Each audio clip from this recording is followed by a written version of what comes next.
Ketua Pengarah dan Timbalan Ketua Pengarah Jabatan Alam Sekitar JAS ditahan Suruhanjaya Pencegahan Rasuah Malaysia SPRM bagi membantu siasatan berhubung kes berkaitan isu sisa elektronik e-waste.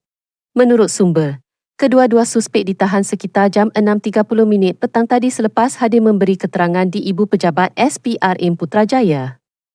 Siasatan dijalankan bagi meneliti dakwaan salah guna kuasa dan rasuah berkaitan pengurusan sisa elektronik yang dipercayai berlaku dalam tempoh beberapa tahun kebelakangan ini, kata sumber. Ketua Pesuruhjaya SPRM, Tan Sri Azam Baki, mengesahkan penahanan berkenaan dan memaklumkan bahawa siasatan sedang dijalankan secara menyeluruh dan profesional mengikut peruntukan undang-undang yang berkuat kuasa. Beliau turut menegaskan bahawa SPRM tidak akan berkompromi dengan mana-mana pihak yang terlibat dalam perbuatan rasuah tanpa mengira kedudukan atau jawatan.